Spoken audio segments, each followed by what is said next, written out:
नमस्कार किसान साथियों, आप देख रहे हैं किसान सुविधा केंद्र, जहां बातें होती हैं सीधी, साफ और खेत से जुड़ी। आज शुरुआत एक सच्ची बात से करता हूं। बहुत बार ऐसा होता है कि एक ही खेत, एक ही बीज, एक ही खाद, एक ही मेहनत, फिर भी एक किसान को 18-20 क्विंटल और दूसरा किसान 28-30 क्विंटल निकाल लेता है। अब सवाल उठता है, आखिर ऐसा क्यों? क्या फर्क मेहनत का है? नहीं। क्या फर्क खर्च का है? नहीं। असल फर्क होता है समझदारी के एक सही फैसले का। और आज की वीडियो में मैं आपको वही फैसला समझाने वाला हूं जो आपकी पैदावार की दिशा बदल सकता है। हमारा किसान सुविधा केंद्र बनाने का मकसद सिर्फ वीडियो बनाना नहीं है। हमारा मकसद है किसानों को ऐसी जानकारी देना जो किताबों से नहीं, सीधे खेत से निकली हो। हम चाहते हैं कि आप सिर्फ मेहनत करने वाले किसान न रहें, बल्कि सोचने समझने वाले किसान बने। क्योंकि आज खेती में सबसे बड़ा हथियार है सही समय पर सही जानकारी। 50 से 55 दिनों की अवस्था में गेहूं की फसल बाहर से देखने पर शुरुआत में बहुत सिंपल लगती है। हरी भरी फसल, सब ठीक चलता हुआ दिखता है। लेकिन सच्चाई यह है कि फसल के जीवन में एक ऐसा समय आता है जब पौधा चुपचाप अपने भविष्य का फैसला कर रहा होता है। ये समय होता है बुआई के लगभग 50 से 55 दिन बाद। इस दौरान पौधे के अंदर नई बाली की नींव पड़ चुकी होती है, यानी खेत में दिखाई कुछ नहीं देता, लेकिन अंदर ही अंदर तय हो रहा होता है।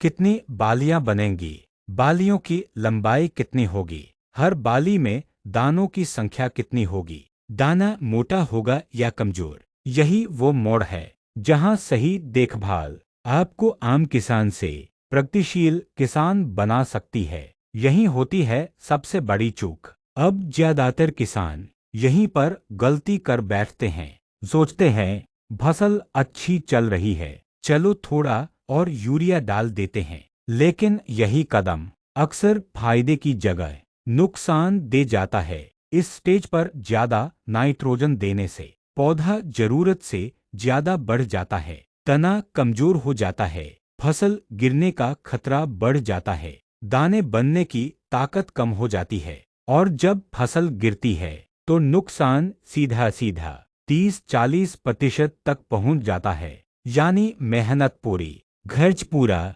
लेकिन मुनाफा आधा। पौधे को इस समय वास्तव में क्या चाहिए? अब असली बात समझिए। 50-55 दिन की अवस्था में पौधे को लंबाई नहीं चाहिए, पौधे को चाहिए मजबूती, संतुलन, ऊर्जा का सही बहाव, बेहतर फूल और दाना निर्माण।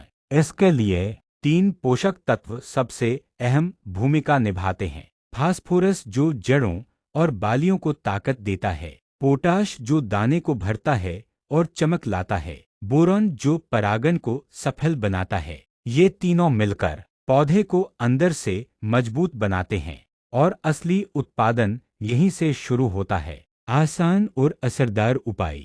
अब सवाल ये आता है, क्या इसके लिए बहुत महंगी दवा चाहिए? जवाब है नहीं।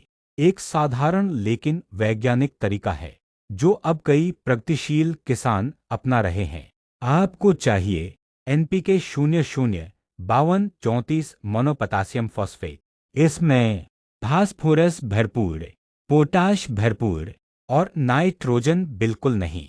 इसका फायदा यह होता है कि बाली का विकास बेहतर होता है, दाना मोटा बनता है, पौधा गिरने से बचता है, फसल में एकरूपता आती है।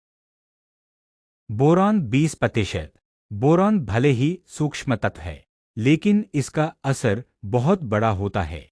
यह मदद करता है फूल सही बनने में, परागन सफल करने में, दानों को पूरा भरने में, खाली बालियों को रोकने में। सही मात्रा और प्रयोग। प्रति एकड़ खेत के लिए एनपीके 00-52-34 1 किलो, बोरॉन 20% 100 ग्राम, पानी लगभग 150 लीटर।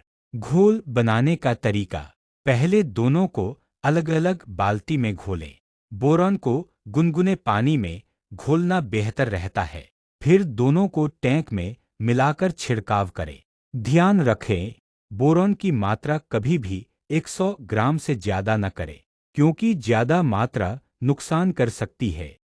एक जरूरी बात, स्प्रे से पहले खेत में हल्की नमी होना जरूरी है। अगर खेत सूखा है तो पहले हल्की सिंचाई करें, फिर स्प्रे करें। सूखी फसल पर स्प्रे करने से पौधे पर दबाव पड़ सकता है। असर क्या दिखेगा? अगर आपने सही समय और सही तरीके से यह प्रयोग किया तो कुछ ही दिनों में फर्क साफ दिखेगा। पत्तियों का रंग गहरा होगा, झंडा पत्ता चौड़ा दिखेगा, बालियां लंबे होंगी, दाने भरे हुए और भारी होंगे, उत्पादन में साफ बढ़ोतरी होगी। और सबसे अच्छी बात, खर्च बहुत कम लेकिन फायदा कई गुना। किसान साथियों, खेती में कोई जादू नहीं होता, लेकिन समझदारी से लिया गया फैसला जादू जैसा असर जरूर करता है। अगर आप सिर्फ 50-55 दिन की इस अवस्था को समझ लें, तो आपकी आधी समस्या यही खत्म हो सकती है। किसान सुविधा केंद्र हमेशा आपके साथ है, ताकि आप सही जानकारी के साथ आगे बढ़ सकें। अगर वीडियो आपको उपयोगी लगी हो तो लाइक जरूर करें, कमेंट में अपनी पैदावार जरूर बताएं, अपने किसान दोस्तों के साथ शेयर करें और ऐसे ही खेती से जुड़ी जानकारी के लिए चैनल को सब्सक्राइब जरूर करें। जय जवान जय किसान।